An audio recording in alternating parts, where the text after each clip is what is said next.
नमस्कार। टूटी हुई हड्डी बिल्कुल पहले की तरह मजबूत हो सकती है। बिल्कुल पहले की तरह ही हड्डी से काम लिया जा सकता है। किस तरीके से आप अपनी हड्डी को टूटने के बाद या फ्रैक्चर हो गई है हड्डी उसके बाद क्या क्या क्या सावधानियां आपको रखनी है ताकि वो बिल्कुल पहले की तरह जुड़ करके मजबूती उसकी खत्म ना हो। सबसे पहले जब भी हड्डी टूटती है, अब हड्डी टूटने के कई कारण हो सकते हैं। कोई गिर गया है, कोई फिसल गया है, कभी सोफे से गिर गए या कोई एक्सीडेंटल ट्रॉमा हुआ, उसकी वजह से शरीर की जो 206 हड्डियां होती हैं उन हड्डियों में से कुछ हड्डियां ऐसी हैं जिनमें फ्रैक्चर होता है तो प्लास्टर बांधा जा सकता है, जिसको प्लास्टर कहते हैं। प्लास्टर ऑफ पेरिस जो होता है उसको बांध दिया जाता है। बांध दिया जाता है मतलब सपोर्ट सिस्टम है ये कि हड्डी अगर टूट गई है तो उस प्लास्टर के माध्यम से वो प्लास्टर करके आपकी उस हड्डी को इमोबिलाइज किया जाता है। इमोबिलाइज मतलब वो हड्डी जोड़ करके, जैसे ये हड्डी थी, अब ये हड्डी टूट गई, टूट के ये ऐसे दूर दूर हो गई, अब ये दूर दूर हुई तो इसको पास पास ला करके ऐसे, और अब इसको बिल्कुल पास पास लाके अब प्लास्टर बांध दिया जाए। अब प्लास्टर बांध दिया जाए, फिर ये क्यों प्लास्टर बांधा जाएगा? क्योंकि ये हड्डी ऐसे पास पास आ गई, अब ये हड्डी पास पास आकर के अब ये बिल्कुल जुड़ी रहे ऐसे ही। क्योंकि अगर ये बिल्कुल इसी भांति जुड़ी रहेगी, हिलाएंगे नहीं इसको हम, तो इस हड्डी और इस हड्डी के एंड पार्ट्स जो हैं वो अच्छे तरीके से एक दूसरे से कनेक्ट हो जाएंगे। दोबारा कैल्शियम जो है वो यहां से लग लग करके इस जगह पर इस हड्डी को बिल्कुल पहले की तरह मजबूती से जोड़ देगा। जैसे आपने कभी देखा हो कि जो फेविकॉल का एड आता है कि दो हाथी जो है वो एक जोड़ को खींचने का काम कर रहे हैं, लेकिन वो खींच नहीं रहा, इतना मजबूती से जुड़ गया क्योंकि उसमें फेविकॉल लगा दिया था। लेकिन हड्डियों में आप कोई सा भी फेविकॉल लगाओ, फेविक्विक लगाओ, हड्डियां फेविकॉल फेविक्विक से नहीं जुड़ेंगी।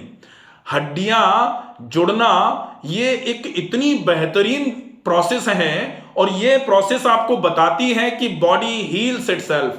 शरीर में ही सिर्फ इतनी ताकत है कि टूटी हुई हड्डी बिल्कुल पहले की तरह मजबूती से जुड़ जाएगी। बिल्कुल भी ऐसा नहीं लगेगा कि ये टूटी थी कभी।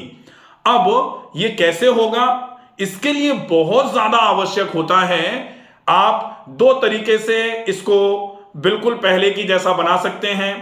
ट्रीटमेंट दो तरीके से हो सकता है। अगर संभव है प्लास्टर बांधा जा सकता है तो पहले कच्चा प्लास्टर बांध दिया जाता है ताकि देख लिया जाए कि हड्डी सही मिली तो है, और उसके कुछ दिन बाद जब ये पता लग जाता है कि हड्डी सही मिल गई है तो उसके कुछ दिन बाद में फिर से पक्का प्लास्टर बांध दिया जाता है। और पक्का प्लास्टर इस तरीके से बांधा जाता है कि हड्डी बिल्कुल भी नहीं हिले। अब अगर हड्डी बीच बीच में हिलती रहेगी तो फिर क्या होगा कि जुड़ेगी कैसे? फिर तो जुड़ नहीं पाएगी। तो हड्डी का हिलना बंद करने के लिए ही प्लास्टर बांधा जाता है।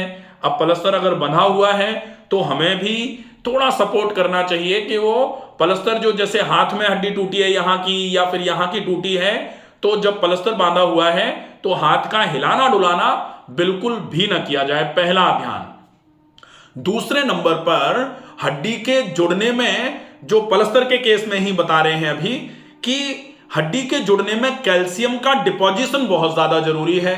तो कैल्शियम का डिपोजिशन जरूरी है, इसका मतलब कैल्शियम शरीर में पहुंच जाए, ये आवश्यक है। अब कैल्शियम कैसे पहुंचेगा?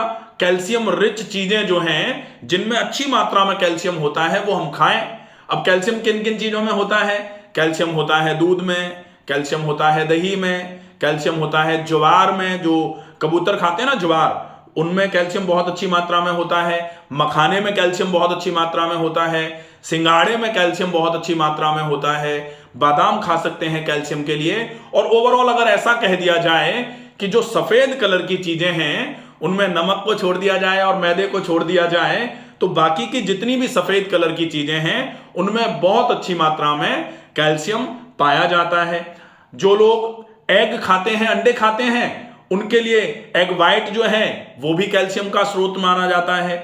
और भी बाकी नॉनवेज जो लोग खाते हैं उनके लिए तो कैल्शियम के और भी कई सोर्सेज होते हैं लेकिन जो लोग नॉनवेज नहीं खाते हैं, जो वेजिटेरियन हैं, साग भाजी या फिर जो मांस और मच्छी नहीं खाते हैं, उनके लिए जो सामान्य तौर पर कैल्शियम की चीजें हैं, वो जितनी भी सफेद कलर की चीजें, नमक और मैदे को छोड़ करके जितनी भी होती हैं, उनमें अच्छी मात्रा में कैल्शियम पाया जाता है।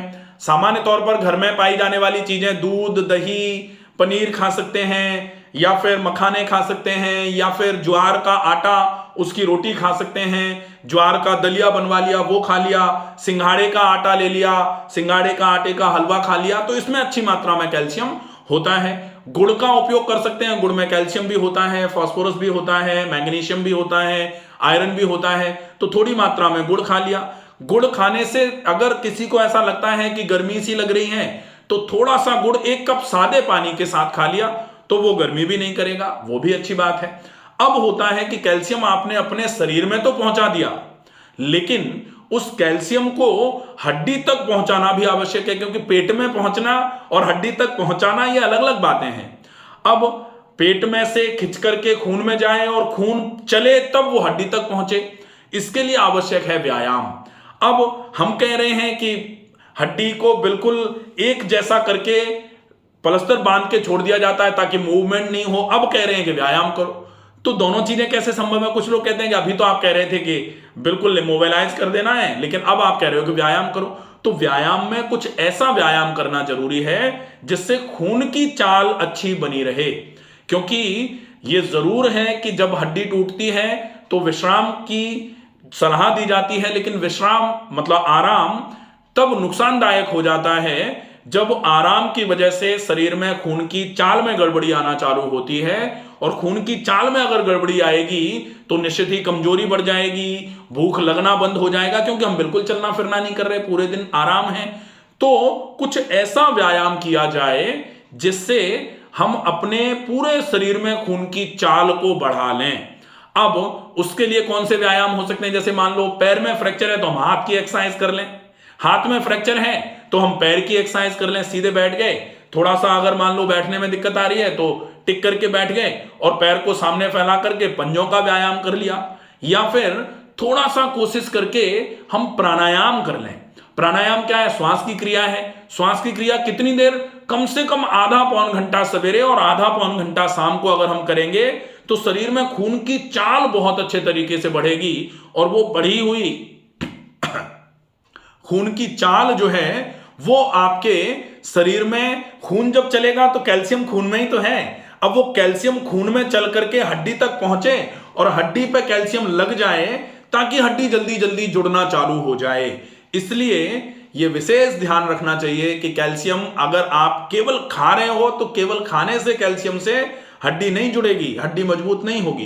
कैल्शियम खाया है तो उस खाए गए कैल्शियम को सबसे पहले तो पचाना जरूरी है, और खाना पचे इसके लिए भी व्यायाम आवश्यक है। और यह भी ध्यान रखना आवश्यक है कि पूरे दिन जैसे अगर विश्राम की सलाह जो दी जाती है वो इसलिए दी जाती है कि चलना फिरना नहीं हो पा रहा है, कमर में दर्द है, घुटनों में दर्द है, पैरों में दर्द है, कमजोरी आ गई है, तो विश्राम करना आवश्यक है। लेकिन खून की चाल बढ़े इसके लिए प्राणायाम कर सकते हैं। और पाचन, लगातार लेटे लेटे पाचन भी गड़बड़ हो जाता है, तो पाचन की व्यवस्था कैसे सुधरेगी?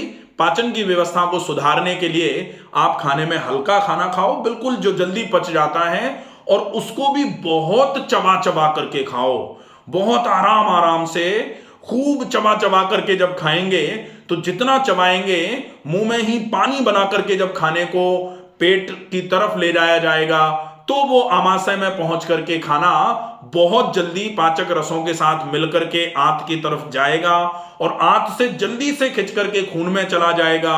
और फिर खून की चाल बढ़ाने के लिए आप थोड़ा व्यायाम, हाथ पैरों का थोड़ा व्यायाम जो सांस का है जिसको प्राणायाम कहते हैं वो कर लेंगे। निश्चित ही आप पाएंगे कि आपके शरीर में जो भी खून की चाल बढ़ी है उसमें कैल्शियम अगर अच्छी मात्रा में आपने खा लिया है तो जहां हड्डी टूटी है, फिर यह शरीर का काम होता है कि कहां ज्यादा आवश्यकता है। खून की चाल अगर बढ़ेगी तो खून में ट्रेवल तो कर रहा है, लेकिन जहां ज्यादा आवश्यकता है वहां खून जल्दी जल्दी उस कैल्शियम को उतारना चालू कर देगा। तो टूटी हुई हड्डी पर अगर जल्दी जल्दी कैल्शियम लगेगा तो वहां पर हड्डी जल्दी जल्दी करके पूरे तरीके से जुड़ जाएगी और हड्डी की स्ट्रेंथ भी बढ़ना चालू हो जाएगी। धीरे धीरे करके आप पाएंगे कि हड्डी पहले की तरह मजबूती से जुड़ गई है। अब आपको अपने काम करने में कतई दिक्कत नहीं आएगी। तो ये विशेष बातें हैं। अब आती है बात कि ऑपरेशन क्यों कराना पड़ता है। तो ऑपरेशन कराना पड़ता है अगर मान लो हड्डी ऐसी जगह टूटी है या इस तरीके से टूटी है कि उस पर प्लास्टर बांध करके उसको स्टेबलाइज नहीं किया जा पा रहा, तो फिर क्या होगा, उसको स्टेबलाइज करने के लिए एक रॉड या फिर प्लेट या फिर वायर तार से उसको बांध दिया जाए ताकि वो हिले नहीं वहां से। तो मोटिव सिर्फ वही है, चाहे प्लास्टर बांध के करना हो। आज से बहुत समय पहले जब प्लास्टर भी नहीं चलता था तो लोग खपच्चियां बांध देते थे, इधर और इधर खपच्ची बांध करके, और अच्छे तरीके से उसे रस्सी से बांध दिया ताकि हड्डी नहीं हिले और हड्डी जुड़ जाती थी। पहले के समय में और अब के समय में अंतर सिर्फ इतना आया है कि पहले के समय में लोगों के खून की चाल बहुत अच्छी होती थी, पाचन की क्रिया बहुत अच्छी होती थी, खान पान अच्छा था, इसलिए हड्डी बहुत जल्दी जुड़ जाती थी। आज हड्डी अच्छे तरीके से और पूरे तरीके से पहले की तरह नहीं जुड़ पा रही है। उसका कारण यही है कि खान पान में कैल्शियम की कमी है, व्यायाम ज्यादा नहीं है तो खून के संचार में कमी है, और जो शारीरिक क्षमताएं लगातार कमजोर होती गई हैं उसकी वजह से पाचन की भी गड़बड़ी आ गई है। और पाचन की गड़बड़ी है तो धीरे धीरे करके जो कैल्शियम हम थोड़ा बहुत खा भी रहे हैं वो पच नहीं रहा, उसकी वजह से हड्डी पूरे तरीके से जुड़ नहीं पा रही। तो फिर वायर भी बांध दिया जाता है। वायर बांध दिया गया तो क्या है, या प्लेट लगा दी गई या फिर रॉड लगा दी गई और रॉड को दोनों तरफ स्क्रू करके बोल्ट लगा करके कस दिया गया तो वो हड्डी को सपोर्ट कर देता है। अब हड्डी अगर मान लो एक हड्डी दो जगह से टूट गई तो 3 टुकड़े हो गए।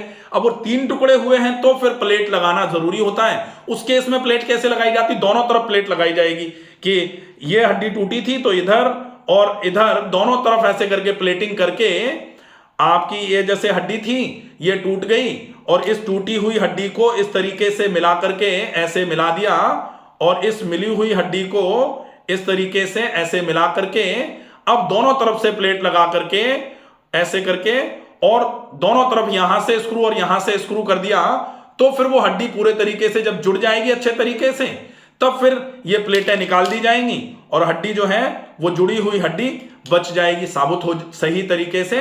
इस तरीके से जो जुड़ी हुई हड्डी है वो हम बिल्कुल पहले की तरह हो जाएगी। प्लेट निकाल दी जाएगी। सामान्य तौर पर ऐसा बोला जाता है कि प्लेट को निकलवाना 3 महीने के बाद, 6 महीने के बाद या साल भर के बाद कितनी हड्डी जुड़ गई है, कितने दिन में कितनी जुड़ गई है, उसके ऊपर डिपेंड करता है कि प्लेट निकलती है या रॉड निकलती है। या फिर कभी कभी ऐसा बोला जाता है कि भाई ये डीप सिचुएटेड बोन थी और उसमें प्लेट लगा दी गई है तो अब इस प्लेट को निकालने में बहुत दिक्कत आएगी। हड्डी अगर बिल्कुल पहले की तरह जुड़ भी गई है तो भी प्लेट को पड़ी रहने दो। तो ऐसा भी कई लोग करते हैं कि 5-5, 7-7 साल 10-10 साल से प्लेट पड़ी हुई है, रॉड पड़ी हुई है और उसके साथ ही जीवन यापन चल रहा है। लेकिन ये जरूरत ना पड़े। अगर हड्डी एक जगह से टूटी होती है तो फिर अगर थोड़ा ध्यान रख लिया जाएगा तो इस किसी भी ऑपरेशन की जरूरत नहीं पड़ेगी। अगर इमोबिलाइजेशन पर पूरा फोकस कर लिया जाए, थोड़े समय के लिए हड्डी को बिल्कुल जोड़ करके रखा जाए, बिल्कुल जुड़ी हुई बनी रहे, वो हिले नहीं बार बार, तो निश्चित ही हड्डी पहले की तरह मजबूती से जुड़ जाती है।